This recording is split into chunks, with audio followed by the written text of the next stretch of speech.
नमस्कार, इस हफ्ते के एपिसोड में आपका स्वागत है। इस वीडियो में हमारे पास दो इंपॉर्टेंट मैक्रो इकोनॉमिक इंडिकेटर्स है डिस्कस करने के लिए, जिसमें से सबसे पहला और इंपॉर्टेंट इंडिकेटर है कंज्यूमर प्राइस इन्फ्लेशन का, और सेकंड इंडिकेटर जो हम डिस्कस करेंगे वो है ऑटो सेल्स डेटा का। अब कंज्यूमर प्राइस इन्फ्लेशन हमें बहुत सारे इंसाइट्स देता है इकोनॉमी के बारे में, डिमांड के बारे में, और यहाँ पे अगर आप देखो तो कंज्यूमर प्राइस इन्फ्लेशन अक्टूबर महीने में हमने डिस्कस किया था कि 6.2% था, जो कि 14 मंथ हाई था, यानी कि 14 महीनों में सबसे हाईएस्ट इन्फ्लेशन फिगर था 6.2%। इसके पहले अगस्त 2023 में कंज्यूमर प्राइस इन्फ्लेशन था 6.8%। फिर कंज्यूमर प्राइस इन्फ्लेशन घटता गया और फाइनली 6.2% अक्टूबर में रहा, लेकिन अक्टूबर के बाद नवंबर और दिसंबर में कंज्यूमर प्राइस इन्फ्लेशन मॉडरेट हो रहा है। दिसंबर में बात करें, जो लेटेस्ट मंथ जिसका डेटा है हमारे पास, तो कंज्यूमर प्राइस इन्फ्लेशन 5.2% से ग्रो हुआ ईयर ऑन ईयर, यानी कि पिछले साल के दिसंबर के कंपैरिजन में, राइट। अब हमने पिछले वीडियोस में डिस्कस किया है कि आरबीआई के लिए इन्फ्लेशन का कंफर्ट जोन जो है वो है 4 to 6%, यानी कि आरबीआई का टारगेट ये रहता है कि 4% से 6% की रेंज के बीच में इंडिया के इन्फ्लेशन को रखे। और आरबीआई का एक फ्रेमवर्क है जिसको बोलते हैं मॉनेटरी पॉलिसी फ्रेमवर्क।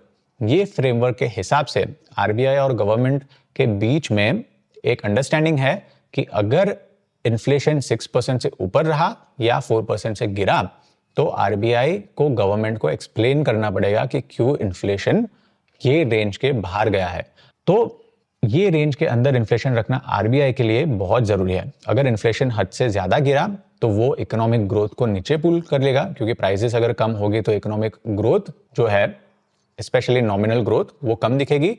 और अगर इन्फ्लेशन 6% से ऊपर गया, कंज्यूमर्स जो है वो गुड्स एंड सर्विसेज की डिमांड जो है वो कम करेंगे और इकोनॉमिक ग्रोथ भी स्लो डाउन होगी। तो 4 to 6% के रेंज में आरबीआई को रखना है। अब इन्फ्लेशन फिर भी कंपैरेटिवली सितंबर से अभी तक हाई क्यों है, 5% से ऊपर क्यों है? वेल, इसका एक रीजन है कि फूड एंड बेवरेजेस का जो इन्फ्लेशन है वो काफी हाई रहा है। इनफैक्ट अगर आप अक्टूबर में देखो तो फूड एंड बेवरेजेस का इन्फ्लेशन 9.7% था। सिर्फ फूड इन्फ्लेशन की बात करो बेवरेजेस को निकाल के तो ऑलमोस्ट 11% इन्फ्लेशन था फूड में। फूड एंड बेवरेजेस दोनों का मिला के 9.7% है, अक्टूबर में था, और वो कम होके अब 7.7% है, जो फिर भी हाई है, राइट। फूड एंड बेवरेजेस का इन्फ्लेशन। अब ये फूड एंड बेवरेजेस इन्फ्लेशन है या कंज्यूमर प्राइस इन्फ्लेशन है, वो कौन पब्लिश करता है? वो पब्लिश करता है ministry of statistics and programme implementation के अंडर में जो एनएसओ है, नेशनल स्टैटिस्टिक्स ऑफिस, वो रिलीज करती है एवरी मंथ। उसकी लिंक मैंने यहाँ पे दे दी है आपको, तो ये लिंक में जाके आपको इसका ऑफिशियल डॉक्यूमेंट मिलेगा। उस ऑफिशियल डॉक्यूमेंट को भी हम थोड़ा देख लेते हैं रियल क्विक। तो ये डॉक्यूमेंट है जो हमें बताता है कि इंडिया में सीपीआई और फूड इन्फ्लेशन कितना रहा है। अब इसमें अगर 5th पेज में आप जाओगे तो 5th पेज में आपको डेटा मिलेगा कि फूड एंड बेवरेजेस का इन्फ्लेशन 7.7% है, राइट। और सिर्फ फूड इन्फ्लेशन अगर आपको देखना है तो फर्स्ट पेज में आपको देखने मिलेगा कि फूड इन्फ्लेशन जो है वो 8.4% रहा है दिसंबर महीने में, राइट। तो ये फूड इन्फ्लेशन है और 7.7% जो है वो फूड एंड बेवरेजेस इन्फ्लेशन है। अब फूड इन्फ्लेशन जो है वो सीपीआई इन्फ्लेशन में इतना इंपॉर्टेंट क्यों है? वेल, इसका रीजन ये है कि सीपीआई जो कंज्यूमर प्राइस इन्फ्लेशन जो है उसका बास्केट होता है। अब सीपीआई जब कैलकुलेट होता है तो ये जो बास्केट है गुड्स एंड सर्विसेज की, उस बास्केट में प्राइस कितनी वेरी हो रही है, उस basket of goods and services की प्राइस ऊपर नीचे हो रही है, उस हिसाब से सीपीआई इन्फ्लेशन कैलकुलेट होता है। अब ये जो बास्केट है, ये बास्केट में कौन सी चीजें इंक्लूडेड है? वेल, फूड एंड बेवरेजेस तो इंक्लूडेड है, उसमें से ये सारे जो फूड आइटम्स है वो सारे इंक्लूडेड है, राइट। इसके अलावा क्लोथिंग इंक्लूडेड है उस बास्केट में, हाउसिंग में इंक्लूडेड है, यानी कि अर्बन एरियाज में हाउसिंग में कितना स्पेंड करते हैं अर्बन कंज्यूमर्स, वो इंक्लूड, इसमें हाउसिंग में रूरल डेटा नहीं कैलकुलेट किया जाता। फिर फूड एंड लाइट में कितना इन्फ्लेशन हो रहा है वो है, हाउस होल्ड गुड्स में कितना इन्फ्लेशन है, हेल्थ सर्विसेज में, consumers urban and rural areas के ट्रांसपोर्ट में कितना स्पेंड कर रहे हैं, रिक्रिएशन एंड अम्यूजमेंट में, एजुकेशन में कितना स्पेंड कर रहे हैं, पर्सनल केयर में कितना स्पेंड कर रहे हैं। ये सारी चीजें जो है वो सीपीआई का बास्केट बनाती है। ये बास्केट की प्राइस में कितना ऊपर नीचे हो रहा है उस हिसाब से सीपीआई डेटा वेरी करेगा, राइट। अब इम्पॉर्टेंट चीज़ मैं ये इसीलिए एक्सप्लेन कर रहा हूँ क्योंकि हमारे लिए जानना ज़रूरी है कि फूड एंड बेवरेजेस जो है वो टोटल सीपीआई का जो बास्केट है उसका ऑलमोस्ट 46% कंप्राइज करता है। तो नेचुरली अगर फूड इन्फ्लेशन हाई होगा तो सीपीआई इन्फ्लेशन भी हाई दिखेगा, इजंट इट? अब फूड एंड बेवरेजेस का इन्फ्लेशन जो है, इनफैक्ट पूरा जो सीपीआई का बास्केट है उसका डेटा जो है, बास्केट का डेटा वो कौन सी ईयर का है, वो कौन सा है, वो 2012 का डेटा लिया। यानी कि 2012 में रूरल और अर्बन एरियाज में कंज्यूमर्स कौन सी आइटम्स में कितना स्पेंड कर रहे थे, मतलब कौन फूड एंड बेवरेजेस में as a percentage of total expenditure food and beverages में कितना स्पेंड कर रहे थे, हाउसिंग में कितना स्पेंड कर रहे थे, एजुकेशन में कितना स्पेंड कर रहे थे, उस हिसाब से ये बास्केट बना हुआ है।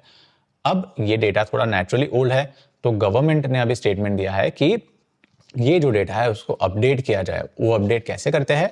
वो अपडेट करते हैं एक सर्वे से जिसको बोला जाता है हाउस होल्ड कंजम्पशन एक्सपेंडिचर सर्वे, HCES। अब HCES अभी हाल ही में रिसेंटली किया गया है, 2023-24 का डेटा है। तो हो सकता है कि FY26 तक ये कंज्यूमर प्राइस इन्फ्लेशन का जो बास्केट है उसको थोड़ा चेंज होगा करेंगे, वो लोग थोड़ा सा रिवाइज करेंगे, और हो सकता है कि फूड एंड बेवरेजेस का जो कंट्रीब्यूशन है पूरे सीपीआई में वो कंपैरेटिवली थोड़ा कम हो जाएगा नए बास्केट में, लेकिन वो हमें देखना पड़ेगा। अभी के हिसाब से फूड एंड बेवरेजेस में 46% कंट्रीब्यूशन है सीपीआई इन्फ्लेशन में, राइट? तो 46% कंट्रीब्यूशन यानी कि थोड़ा भी फूड इन्फ्लेशन बढ़ेगा तो नेचुरली सीपीआई इन्फ्लेशन भी हाई दिखेगा।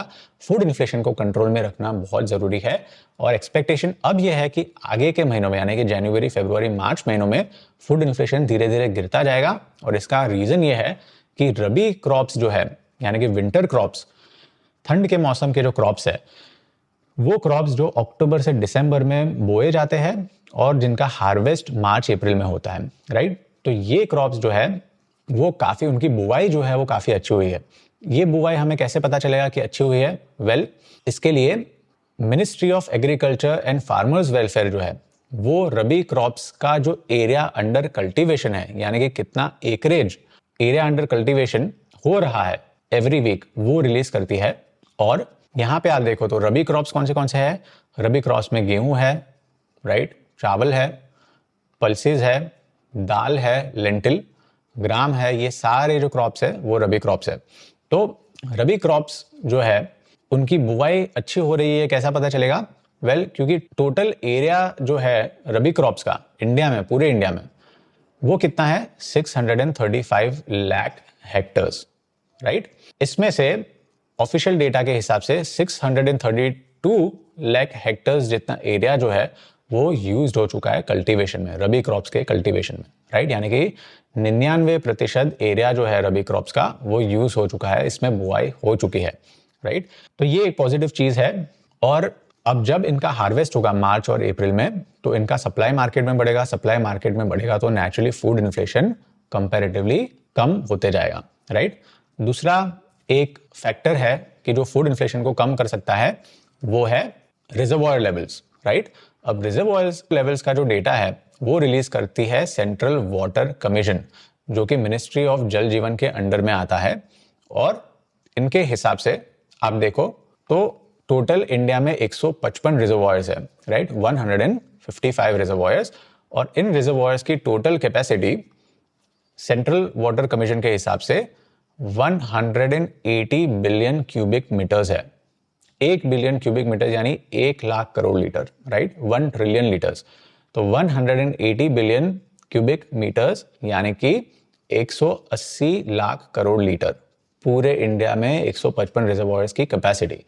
इसमें से ऑलमोस्ट 127 यानी कि 128 बिलियन क्यूबिक मीटर्स जो है उतना पानी भरा हुआ है, यानी कि 71% जो कैपेसिटी है रिजर्वॉयर्स की वो फुल है।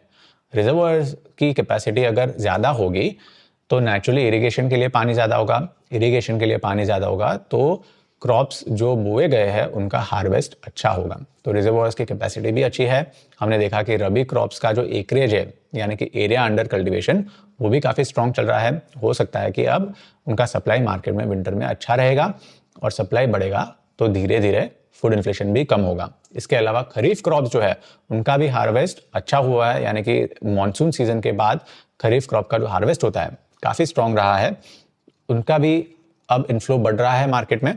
तो ये दोनों चीज़ें जो है वो फूड इन्फ्लेशन को आगे जाके कम कर सकती है, राइट। अब कोर इन्फ्लेशन की अगर हम बात करें, कोर इन्फ्लेशन क्या है? कोर इन्फ्लेशन जो है तो वो सीपीआई इन्फ्लेशन में से एनर्जी यानी कि फ्यूल और फूड, इन दोनों के प्राइजेस को निकाल के इन्फ्लेशन क्या है वो हमें बताता है। अब फूड एंड फ्यूल के प्राइस क्यों निकालते हैं सीपीआई बास्केट में से? वो इकोनॉमिस्ट इसलिए निकालना प्रेफर करते हैं क्योंकि फूड और फ्यूल दोनों के प्राइस काफ़ी वॉलेटाइल रहते हैं, राइट। फूड के प्राइजेस जो है वो वेदर पैटर्न्स पे बहुत डिपेंड करते हैं और फ्यूल के प्राइस जो है वो इंटरनेशनल क्रूड ऑयल प्राइस के ट्रेंड पे काफ़ी डिपेंड करते हैं। तो इनको अगर हम निकाल दें तो इन्फ्लेशन कितना रहा है, यानी कि फूड को निकाल के सिर्फ इन चीज़ों की अगर इन्फ्लेशन हम देखें तो वो कितना रहा है? वो इन्फ्लेशन दिसंबर महीने में कोर सीपीआई जिसको बोलता है वो 3.6% रहा है, तो वो काफ़ी लो है, राइट। जनरल सीपीआई इन्फ्लेशन 5.2% है दिसंबर में, कोर सीपीआई 3.6% है। अब इन्फ्लेशन अगर लो हुआ, जैसे दिसंबर में इन्फ्लेशन 5.2% आया, फूड इन्फ्लेशन भी लो हो रहा है। इसके साथ साथ इंडिया की जीडीपी भी सितंबर क्वार्टर में हमने देखा कि 5.4% जितना ही ग्रो हुई है, जो कि काफ़ी शार्प स्लो डाउन है। तो इंडिया की जीडीपी स्लो हो रही है। फूड इन्फ्लेशन अभी तक हाई था लेकिन अब गिर रहा है। इंडिया की जीडीपी स्लो हो रही है, तो अब आरबीआई के पास थोड़ा सा रूम है कि इंटरेस्ट रेट को कट करे, रेपो रेट को कट करे। अगर रेपो रेट को कट किया आरबीआई ने तो हो सकता है कि गुड्स एंड सर्विसेज की डिमांड इकोनॉमी में बढ़े और उसके साथ साथ जीडीपी को थोड़ा सा बूस्ट मिले। आरबीआई के ऊपर प्रेशर है कि इंटरेस्ट रेट कम करे, लेकिन इसके सामने अगर आप देखो तो अगर आरबीआई ने इंटरेस्ट रेट कम किया, अभी as it is foreign institutional investors जो है वो इंडिया से काफ़ी सारे फंड्स विड्रॉ कर रहे हैं। अगर आरबीआई ने इंटरेस्ट रेट कम किया तो इंडिया के बॉन्ड यील्ड्स जो है, बॉन्ड यील्ड्स भी कम होंगे। इंडिया के बॉन्ड यील्ड्स अगर कम हुए तो फॉरेन इन्वेस्टर्स के लिए रीज़न इनफ नहीं होगा कि वो इंडिया में इन्वेस्ट करें। वो बाहरी कंट्रीज में जहाँ पे बॉन्ड यील्ड्स हाई है, स्पेशली जैसे कि अमेरिका में, यूएस में बॉन्ड यील्ड्स बढ़ रहे हैं, तो फॉरेन इन्वेस्टर्स जो है वो अपने पैसे विड्रॉ करके वापस होम कंट्री में ले जा सकते हैं। तो ये अगर फॉरेन इन्वेस्टर्स ने ज़्यादा विड्रॉवल किया, आरबीआई ने इंटरेस्ट रेट घटाया और फॉरेन इन्वेस्टर्स ने ज़्यादा विड्रॉवल किया, तो रुपी और डेप्रिशिएट हो सकता है। ऑलरेडी अभी रुपी 86.5 पे है और डेप्रिशिएट हुआ रुपी तो वो डेप्रिसिएशन इन्फ्लेशन को बढ़ाएगा आगे जाके, राइट। तो आरबीआई को ये दोनों चीज़ बैलेंस करनी है। काफ़ी टफ सिचुएशन है आरबीआई के लिए कि एक तरफ इन्फ्लेशन कम हो तो आरबीआई इंटरेस्ट रेट घटाएगा ताकि इकोनॉमी को बूस्ट मिले, लेकिन इंटरेस्ट रेट घटाएगी तो रुपी और डेप्रिशिएट होगी तो आगे जाके इन्फ्लेशन और बढ़ सकता है। तो बहुत डेलिकेट बैलेंस है जो आरबीआई को आगे जाके करना है। काफ़ी टफ सिचुएशन है आरबीआई के लिए, राइट। तो ये हो गया सीपीआई की बात। अब सेकेंड इंपॉर्टेंट डेटा जो हम डिस्कस करेंगे वो है ऑटो सेक्टर का, specifically auto sales. Auto sales का जो डेटा है वो FADA, federation of automobiles dealers association release करता है, यानी कि डीलर्स जो है उनका सेल्स कितना हुआ है उस हिसाब से ये डेटा वो रिलीज करते हैं, federation of automobile dealers association. अब ये जो है दिसंबर महीने में ऑटोमोबाइल्स का सेल्स काफ़ी स्लो डाउन हुआ है। यहाँ पे जैसे आप देख सकते हैं मीडियम कमर्शियल व्हीकल सेल्स जो है वो 7% से गिरे हैं, हैवी कमर्शियल व्हीकल सेल्स 4.5% से गिरे हैं, टू व्हीलर सेल्स तो बहुत शार्पली ऑलमोस्ट 18% से डाउन है, राइट। पैसेंजर व्हीकल सेल्स भी डाउन है 2% से। कंस्ट्रक्शन व्हीकल सेल्स 4.8 यानी कि ऑलमोस्ट 5% से बढ़े हैं, तो उसमें थोड़ा सा ग्रोथ है। लेकिन ट्रैक्टर सेल्स जो है वो 25% से बढ़े हैं, राइट। अब इसमें से सबसे पहले पैसेंजर व्हीकल सेल्स, उसका स्लो डाउन होना नवंबर में ऑलरेडी 12% से गिरे थे, उसके ऊपर और 2% से गिरना ईयर ऑन ईयर। तो ये दिखाता है कि अर्बन कंज्यूमर्स जो है उसकी सिचुएशन काफ़ी डायर है, अर्बन कंजम्पशन काफ़ी स्लो डाउन हो रहा है। लेकिन रूरल एरियाज में मिक्स्ड सिचुएशन है। मिक्स सिचुएशन कैसे? वेल, टू व्हीलर सेल्स हमने देखा कि 18% से गिरे हैं, लेकिन ट्रैक्टर सेल्स 25% से गिरे हैं, राइट। अब ट्रैक्टर सेल्स जो है वो एग्रीकल्चरल एक्टिविटी को इंडिकेट करते हैं, यानी कि एग्रीकल्चरल एक्टिविटी अच्छी हुई तो फार्मर्स जो है वो लॉन्ग टर्म इन्वेस्टमेंट करते हैं, वो लोग ट्रैक्टर्स खरीदते हैं और सेकेंड थिंग कि उनको अगर एक्सपेक्टेशन हो कि आगे जाके हार्वेस्ट अच्छा होगा, राइट, तो भी वो ट्रैक्टर में इन्वेस्ट करते हैं। तो ट्रैक्टर सेल्स अच्छी होने इसका मतलब कि एग्रीकल्चरल एक्टिविटी स्ट्रांग चल रही है। लेकिन टू व्हीलर सेल्स जो रूरल एरियाज में ज़्यादा रहती है, उसका गिरना, इसका मतलब शायद ये हो सकता है कि नॉन फार्म इनकम्स जो है, यानी कि खेत के बाहर की इनकम, मानो कि स्मॉल बिजनेसेस हो, छोटे बिजनेसेस हो या फिर लेबरर्स हो, उनकी इनकम शायद काफ़ी वीक चल रही है, जिसकी वजह से टू व्हीलर सेल्स भी काफ़ी गिरे हैं दिसंबर में, राइट। और नॉन फार्म इनकम अगर गिर रही है तो वो हमें एक इंडिकेटर कौन सा है जो ये हमें अंदाज़ा देता है कि नॉन फार्म इनकम शायद वीक हो रही है, वो है मनरेगा की demand, Mahatma Gandhi national rural employment guarantee act, right. So MNREGA जो है वो रूरल एरियाज में रूरल लोगों को पूरे साल में 100 दिन का एम्प्लॉयमेंट गारंटी करती है। पूरे साल में 100 दिन का एम्प्लॉयमेंट गारंटी करती है, यानी कि गवर्नमेंट एम्प्लॉयमेंट देती है उनको 100 दिन का, राइट। मनरेगा की अगर डिमांड बढ़ रही है, जैसे कि यहाँ आप देख सकते हो दिसंबर 2024 में ऑलमोस्ट 7.4% ग्रो हुई है मनरेगा की डिमांड, राइट। तो इसका मतलब ये है कि रूरल एरियाज में क्योंकि रोजगार कम हो रहा होगा, काफ़ी लोग मनरेगा वर्क में जा रहे हैं, राइट। तो ये एक नेगेटिव इंडिकेशन है। मनरेगा की डिमांड बढ़ी यानी कि रूरल एरियाज में शायद रोजगार कम हो रहा है या कि इनकम कम हो रही होगी, जिसकी वजह से वो गवर्नमेंट से ये साल में 100 दिन का जो गारंटी है उसको एक्सेस कर रहे हैं। रूरल एरियाज में नॉन फार्म एक्टिविटी स्लो हो रही है, एग्रीकल्चर एक्टिविटी स्ट्रांग है, अर्बन कंजम्पशन अभी भी स्लो डाउन में है, राइट। ऑटो सेल्स के डेटा को देख के हमें ये इंडिकेशन आता है। आज के लिए इतना ही, मिलते हैं अगले हफ्ते, तब तक के लिए गुड वीकेंड।